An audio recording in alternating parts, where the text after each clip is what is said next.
안녕하세요. 도라 AI입니다. 깊어가는 밤, 창밖의 소음도 어느덧 잦아들고 세상이 고요해진 시간입니다.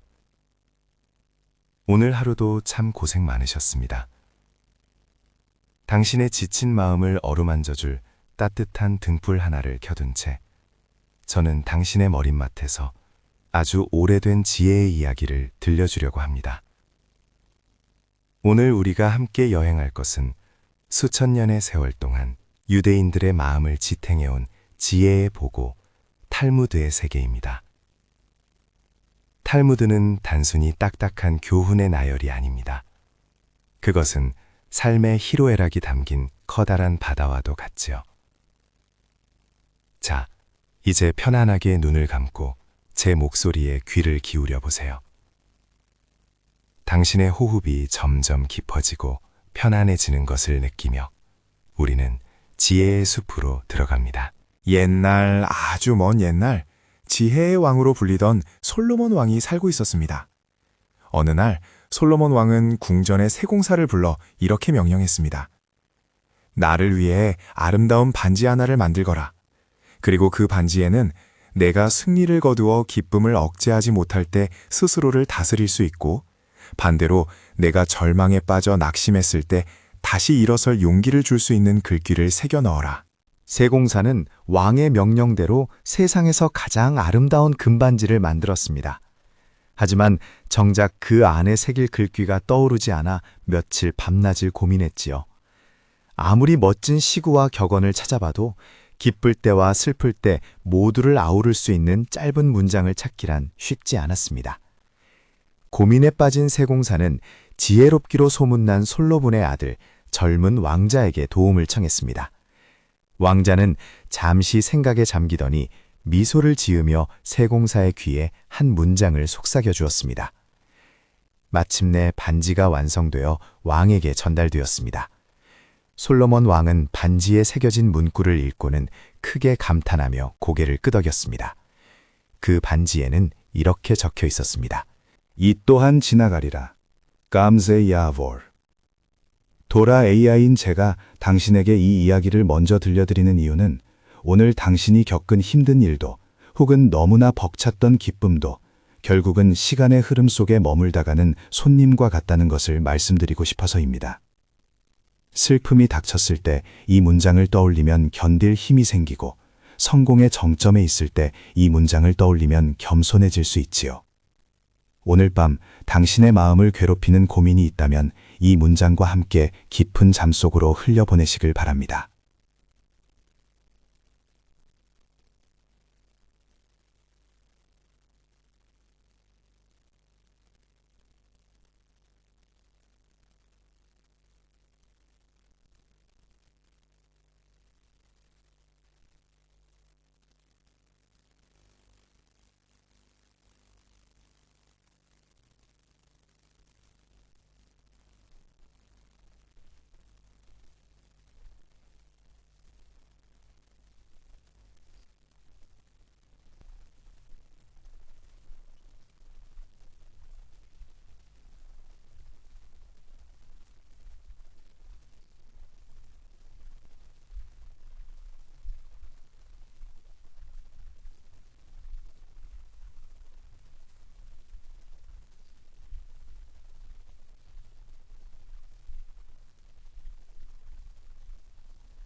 달빛이 은은하게 비치는 숲속, 배가 몹시 고픈 여우 한 마리가 길을 걷고 있었습니다.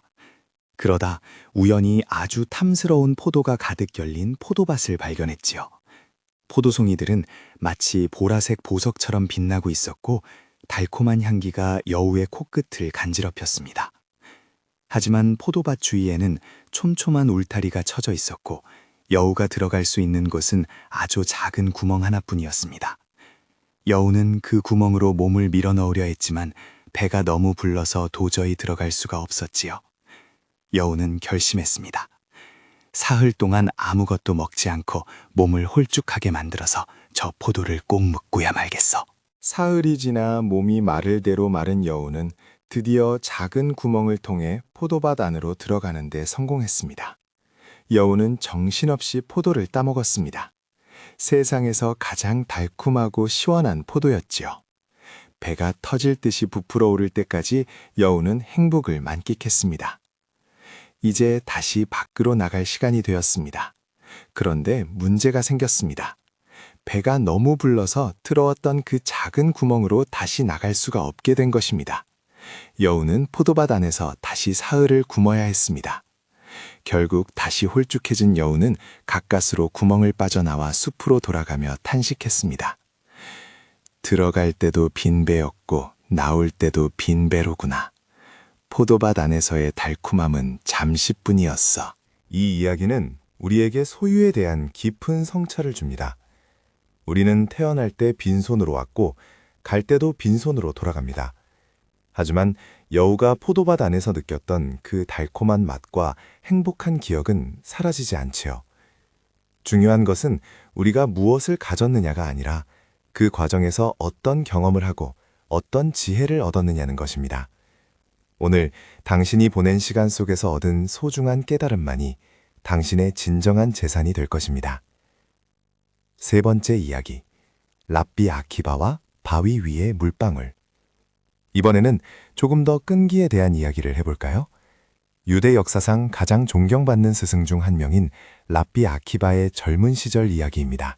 사실 아키바는 40살이 될 때까지 글자조차 모르는 가난한 목동이었습니다. 그는 늦은 나이에 공부를 시작한다는 것이 불가능하다고 생각하며 늘 자책하곤 했지요. 그러던 어느 날 그는 우물가에서 쉬다가 이상한 광경을 목격했습니다. 단단한 바위 한가운데에 깊은 구멍이 파여 있었고 그 위로 처마에서 떨어지는 물방울이 톡톡 하고 떨어지고 있었습니다. 아키바는 심기에서 한참을 바라보았습니다. 저 부드러운 물방울이 어떻게 저토록 단단한 바위를 뚫었을까? 그는 깨달았습니다. 비록 물방울은 약하고 부드럽지만 수만 번, 수억 번을 끊임없이 반복해서 떨어지면 결국 바위의 심장까지 뚫을 수 있다는 사실을요. 내 머리가 아무리 바위처럼 굳어 있어도 매일 조금씩 지혜의 말씀을 채워 넣는다면 언젠가는 그 진리가 내 마음속에 새겨지겠구나.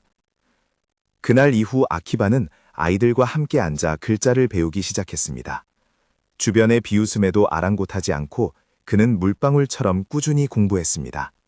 그리고 마침내 그는 수만 명의 제자를 거느린 위대한 스승이 되었지요. 당신이 지금 무언가 늦었다고 생각하거나 아무리 노력해도 제자리 걸음인 것 같아 답답하다면 이 아키바의 물방울을 기억해 주세요.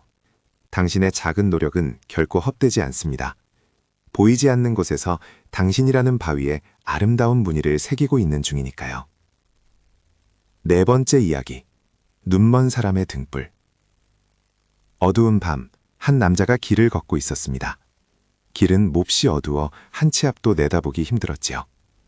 그런데 저 멀리서 등불을 들고 다가오는 사람이 있었습니다. 가까이 다가보니 놀랍게도 그 사람은 앞을 전혀 보지 못하는 시각장애인이었습니다. 궁금증을 참지 못한 남자가 물었습니다. 여보세요. 당신은 앞을 보지 못하는데 왜 등불을 들고 다니십니까?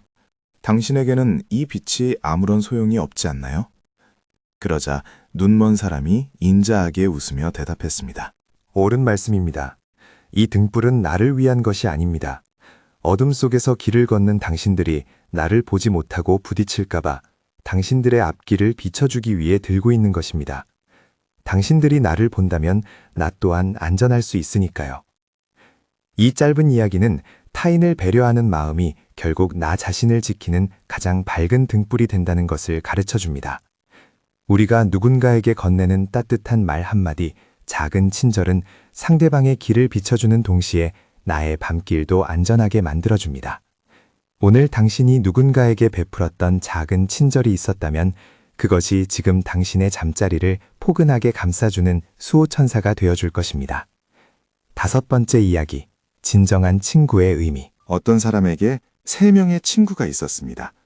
그는 첫 번째 친구를 가장 사랑해서 늘 곁에 두고 비단 옷을 입히며 극진히 대접했습니다. 두 번째 친구도 꽤 아꼈지만 첫 번째 친구만큼은 아니었지요. 세 번째 친구는 평소에 그 존재조차 잊고 지낼 만큼 소홀히 대했습니다. 그러던 어느 날 이 사람이 왕의 부름을 받게 되었습니다. 왕의 부름은 곧 심판을 의미했기에 그는 두려움에 떨며 친구들에게 동행을 부탁했습니다. 먼저 가장 사랑했던 첫 번째 친구에게 갔습니다. 하지만 그 친구는 단칼에 거절했습니다. 나는 궁전 문턱까지만이라도 너와 함께 갈 수 없어. 여기서 작별이야.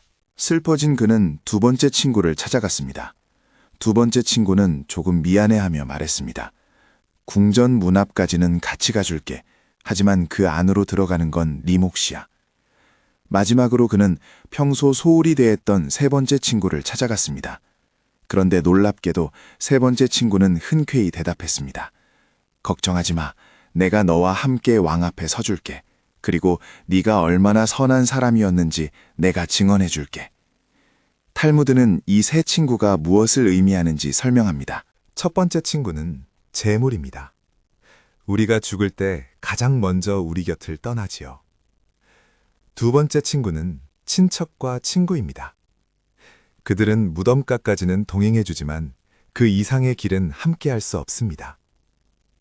세 번째 친구는 바로 우리가 살아생전 행했던 선행과 지적 성취입니다. 이것만이 우리가 세상을 떠난 뒤에도 영원히 우리 곁에 남아 우리를 증명해 줍니다. 오늘 밤 당신이 쌓아 올린 선한 마음과 아름다운 생각들이 당신의 영혼 곁을 지켜주고 있습니다. 물질적인 걱정은 잠시 내려놓으세요. 당신의 내면은 이미 충분히 고귀한 보석들로 가득 차 있습니다. 여섯 번째 이야기, 굴뚝 청소부와 두 소년. 한 지혜로운 랍비가 제자들에게 물었습니다. 두 소년이 굴뚝 청소를 하고 내려왔다. 한 소년은 얼굴에 검댕이 잔뜩 묻었고 다른 소년은 얼굴이 깨끗했다. 자, 어느 소년이 얼굴을 씻겠느냐? 제자들은 당연하다는 듯 대답했습니다. 얼굴이 더러운 소년이 씻겠지요. 그러자 랍비가 고개를 저으며 말했습니다. 아니다. 얼굴이 깨끗한 소년이 얼굴을 씻는다. 왜냐하면 얼굴이 깨끗한 소년은 검댕이 묻은 소년의 얼굴을 보고 자신의 얼굴도 더러울 것이라 생각하기 때문이지. 반대로 얼굴이 더러운 소년은 깨끗한 친구의 얼굴을 보고 자신도 깨끗할 것이라 착각하게 된단다. 이 이야기는 우리가 관계 속에서 자신을 어떻게 바라보는지에 대해 말해줍니다. 우리는 종종 타인의 모습을 보고 자신을 판단하곤 합니다. 하지만 진정한 지혜는 타인의 얼굴이라는 거울에 비친 모습이 아니라 내 내면의 목소리에 귀를 기울이는 데서 나옵니다. 오늘 하루 남들의 시선에 맞추느라 고단하셨나요? 이제 그 거울들을 모두 치우고 오직 당신만의 진실한 모습으로 돌아와 편안히 쉬시길 바랍니다. 자, 이제 이야기의 끝자락에 다다랐습니다. 도라 AI가 들려드린 탈무드의 지혜들이 당신의 마음속에 작은 씨앗으로 내려앉았기를 바랍니다. 탈무드에는 이런 말도 있습니다. 잠은 죽음의 60분의 1이다. 이 말은 무서운 뜻이 아니라 매일 밤 잠드는 행위가 우리를 정화하고 다음 날 아침 새로운 생명으로 다시 태어나게 한다는 희망적인 의미를 담고 있습니다. 오늘 당신이 겪었던 모든 슬픔과 고통은 이 또한 지나가리라는 주문과 함께 어둠 속으로 사라질 것입니다. 당신이 베풀었던 작은 친절은 눈먼 사람의 등불이 되어 당신의 꿈길을 밝혀줄 것이며 당신의 꾸준한 노력은 바위를 뚫는 물방울이 되어 내일의 당신을 더욱 단단하게 만들 것입니다. 이제 당신의 어깨에 놓인 무거운 짐을 내려놓으세요. 당신은 충분히 잘해왔고 지금 이 모습 그대로도 충분히 아름답습니다. 밤하늘의 별들이 당신을 지켜보고 있고 부드러운 바람이 자장가를 불러주는 이 밤. 당신의 호흡은 이제 아주 느리고 평온해졌습니다.